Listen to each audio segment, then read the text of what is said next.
Okay guys, as promised, this is going to be a deep dive look into Pico Connect and a few tips how to increase the visuals and increase your bitrate. Now, this is going to be quite advanced. It is quite simple applications you need, but it's taking time more than anything. I will explain there's two ways you can do this.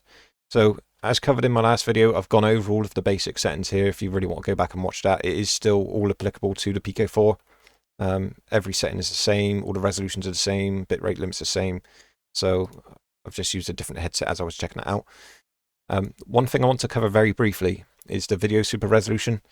While I claim that it is not doing anything past smooth and SD, that is purely on the basis that video super resolution is supposed to be an upscale feature. And it will only upscale to 2160.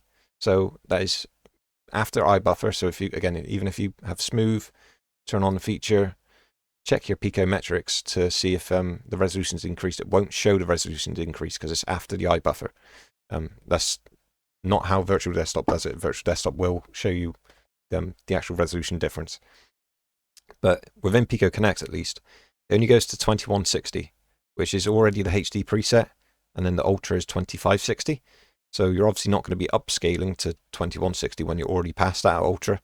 But what's happening in this video super resolution feature at the moment is the very first time you start this is quite clearly applying the same image sharpening default value, because if you set this to 0, just close out of Pico Connect on your desktop, Steam VR, close everything, start up with this video super resolution feature enabled at Ultra, with the sharpening at 0, you have a really good image.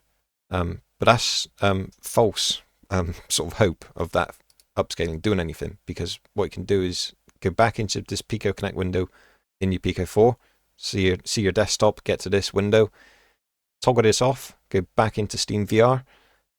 It's obviously going to look like crap because you've got 0 image sharpening, and this isn't just a post-processing sharpening feature. This is vital to how the image actually looks in Pico Connect.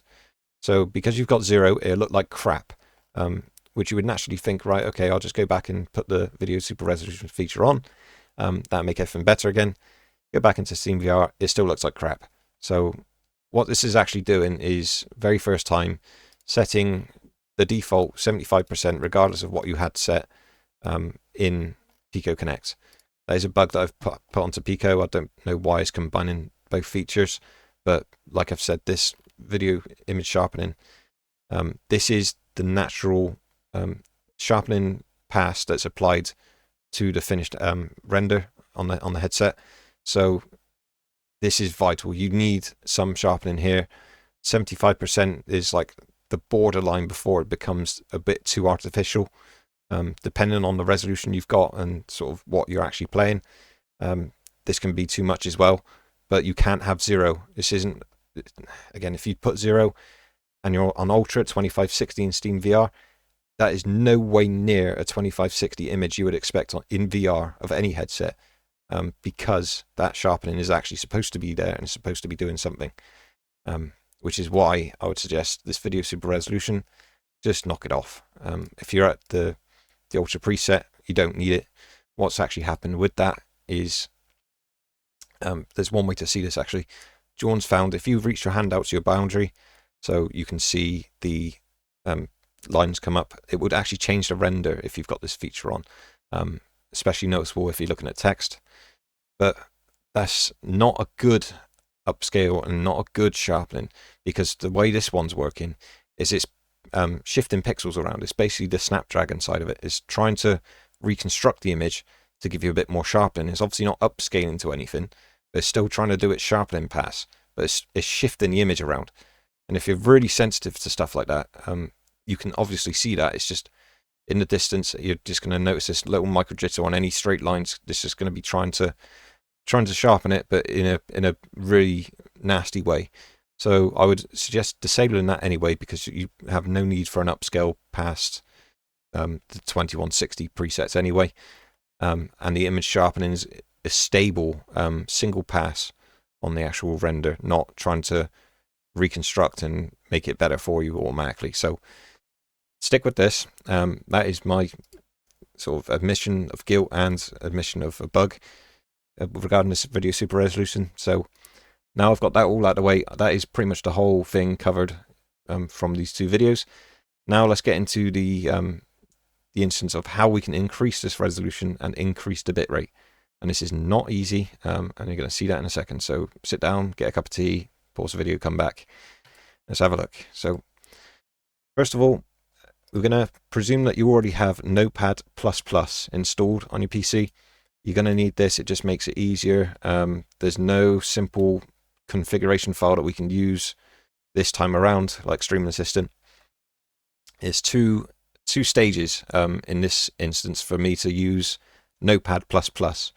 The file we need, and again I can get to the install directory this way. I'm going to right click the Pico Connect icon on my desktop, open file location. This is just going to bring me to the C drive program files, Pico Connect. This is a default application install directory. And the first one I'm going to need is the resources folder and app.asar or ASAR.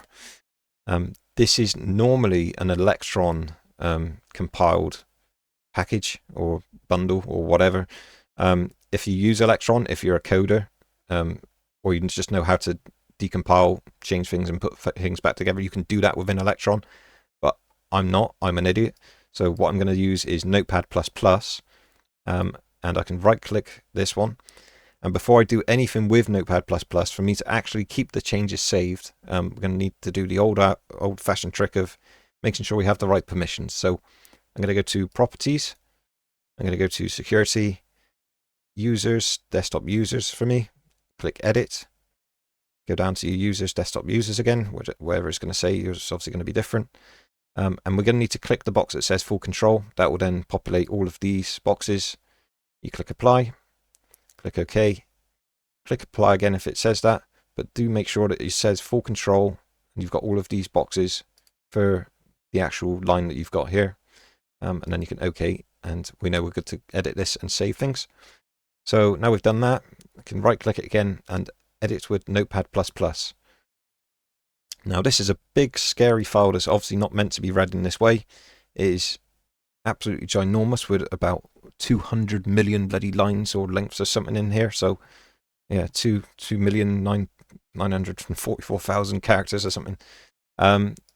So we're obviously not going to be reading the whole thing today. What we're going to do is go for the resolution first of all. So there's a lot of ways you can edit this, but anything that you do within this, especially in Notepad++, you cannot. So if I just want to add anything like a comma or full stop or anything, if it's not supposed to be there, it breaks the entire thing. So you can only replace the exact amount of characters that are already displayed here. So while there is still the image sharpening and brightness and gamma contrast that you can adjust within this, it's an absolute nightmare because you can't minutely adjust things like that. So today we're just going to be focusing on resolution and bitrate.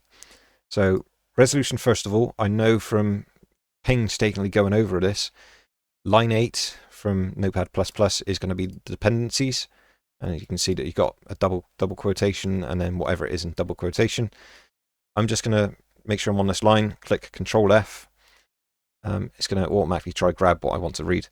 The first time you do this, if you don't have this up and down arrow for find next, you've got a little tick box beside this in Notepad++, and the reason I suggest making sure this is ticked is because if I go to find next, it always puts it to the end of the screen, and because this is such a humongous file with incredibly long lines, if you try scroll this, you're immediately going to lose yourself, and it just takes ages to read what's after this text here.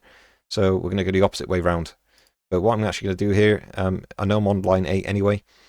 If I type in double quotes, which is Shift and 2 on my UK keyboard, that's probably going to be near your enter key if you're American. So double quotes, ultra, double quotes, and I'll do find next. And I can see we're still on the line 8 here, and it's took me all the way to break case ultra. Now, you can edit any of these to whatever resolution. So if you want to scale your whole presets up to whatever values you want, you can do that. It doesn't really make sense if you're just pushing for more visuals. You might as well just stick to the ultra. So we're going to just scroll across on my keyboard here. It's quite slow, but again, if I do it on the bar down the bottom, we're going to be way off where I need to be. So we can see break case ultra is set to 3072. I've already done this. That is normally 2560 is the default value. And you can see the HD preset is 2160. And as explained with the upscaling, smooth is 1664 and SD is 1920. So this is the resolution per eye that's going to set to SteamVR as 100%. And it is also going to be changing the eye buffer width and eye buffer height in the Pico HMD. So there has been some experimentation with this. 3072 is the max value you can have on the encoder support, especially on NVIDIA, if you're using H.264 preset, or codec I should say. So in all honesty, this is pretty close to a virtual desktop godlike resolution. The way the two applications do their encoding is different, but this resolution is basically maxing the encoder on the NVIDIA's side anyway. So if you're using H.264, you can't go any higher than 3072 without it becoming an issue. You're going to have artifacting in the headset on your PC. It's just not worth it. If you're using H.265, you can go higher, and I would probably stick to an actual multiple of what the headset panel resolution is. So again, I've tried 2 times what the headset panel resolution is, which is going to be 4 something something something. But that is too much for my actual encoder on my 3080 Ti. So I've got the same problem I have with Virtual Desktop Godlike at high refresh rates or Quest 3.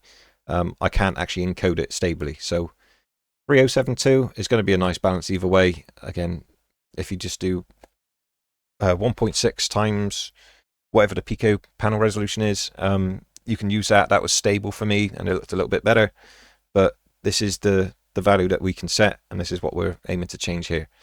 So now we've done that, make sure it's not got any extra spaces, commas or anything. It has to be an exact replacement for the characters that you took out.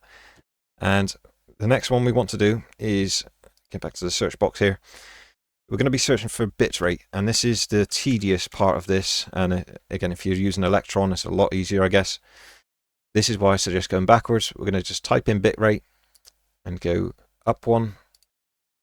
And every instance that I can see, again, this is why it's going to take a long time, and I won't do this all on video, but I'll explain it.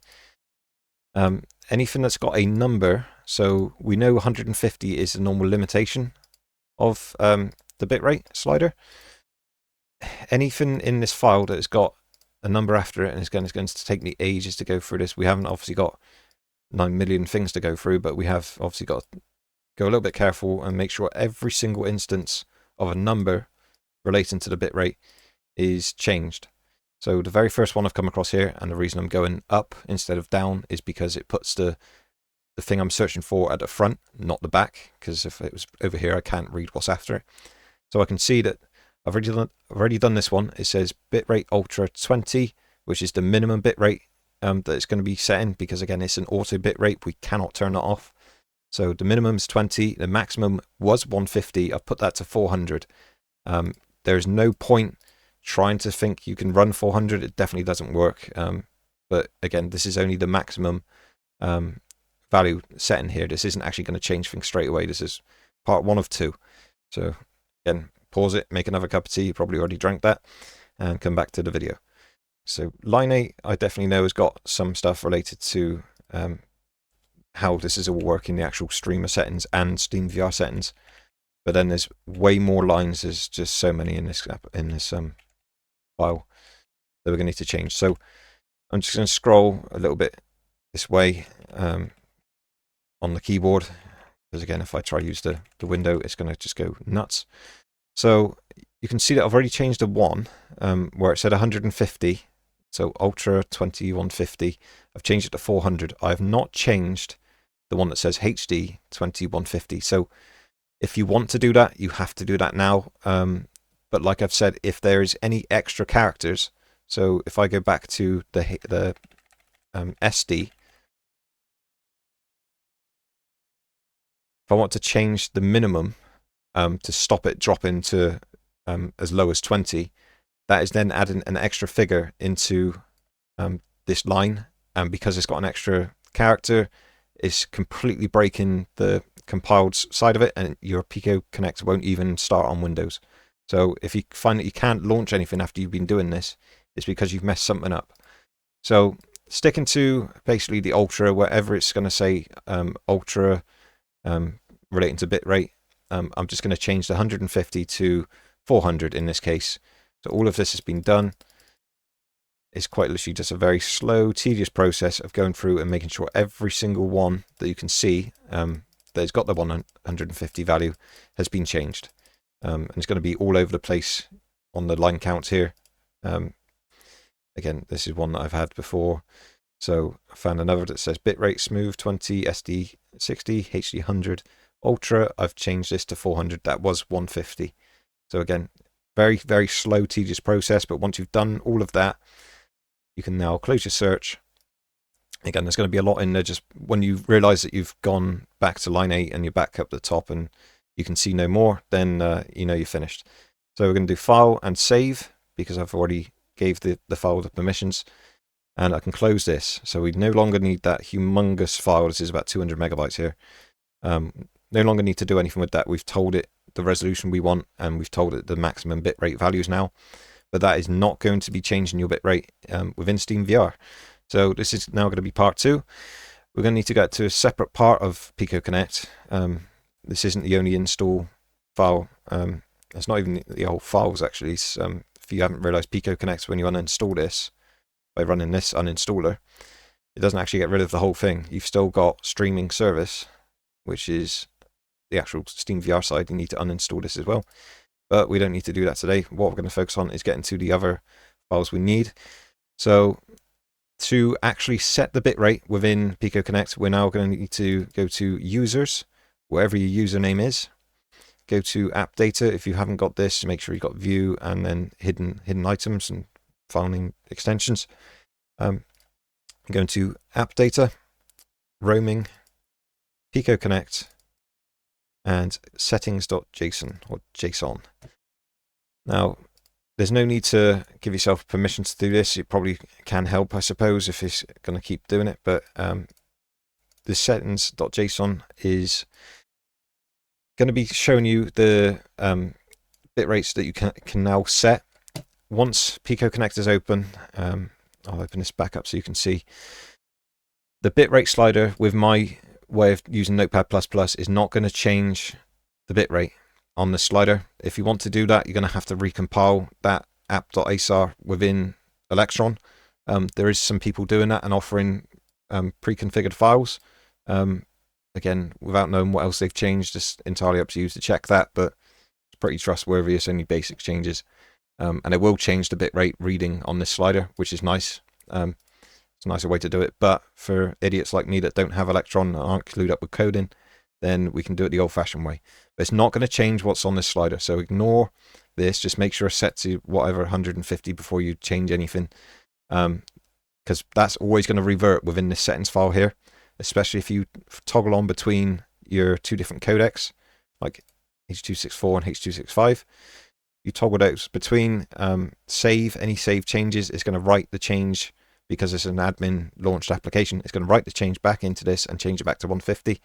So if that happens and you notice that SteamVR is not changed, exit SteamVR, because again, annoyingly, you can't do this real time like the old streaming system. Exit SteamVR, so you're seeing your desktop in Pico Connect. Go to this location again. Again, you can probably make a shortcut to this on your desktop.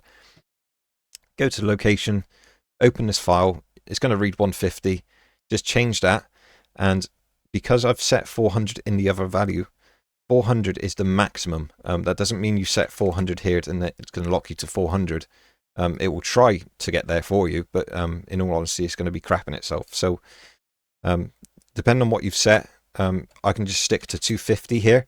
And what this will do, it will, even though I've set 400 as my maximum, this is going to set 250 as the target. And it will pretty much stick to that if your network's good. Or if you're on USB cable, it's going to be around this, no problem. It is still going to be swinging up and down. but this is a way to control the bitrate now. Even if I just want 180 or 160, if I'm doing sort of H.265 and I want a little bit more, not that it's ever worth it, that will set it to 160 within SteamVR. So this is the one way to do it. In all honesty, if you're using H.264, sorry, 250 is what you want. It shows the codec that you're using here. So if you're editing this and you're still seeing HEVC, which is H.265, do not set anything higher than 150, because it's honestly just going to be crapping itself. So if you had AVC in there, and this is again going to change it before SteamVR, and I want to put 250 here. Again, no changes, no full stops, no commas, just exact replacements. File, save, and we're done. So when we go into SteamVR now, I'm going to have a higher resolution as a default 100%. The headset's going to be working a lot harder because the eye buffer, the width and the height has changed. The foveated area has now changed, so it's not going to give you resolution all the way to the end of the lenses. The central foveated area is going to be nice and sharp, and it tail off naturally as it goes out. Unfortunately, there's no way I can adjust that within that file that we edited, because it's locked all behind DLL files. You need to go in, hack it, and recompile it into a mess. So there's no way we can change how many slices we have on the encoder, the encoder width. There's nothing we can do realistically. And then again, if you wanted even brightness controls, that is within that file that I shown first of all. But like mentioned, you can't really change them progressively, because it just breaks the Pico Connect window. This whole window won't even start up if you mess something up on those on the lines of the application. So that's it. That's a bit convoluted. It's extremely long. Text format is going to be in the description. It's a 200 megabyte file. I will share the one I've got here with the maximum resolution for H.264 if you're on NVIDIA encoders. But that is a way that you can edit that file and get some resolution, get some bitrate. So no idea how long this video has turned out, but as explained, it's quite hard to do now. It's unfortunate, but there is still a way that you can get visual increases and bitrate increases with Pico Connect on SteamVR. So I hope that helps. Sorry for the long video. Cheers guys, thanks for watching.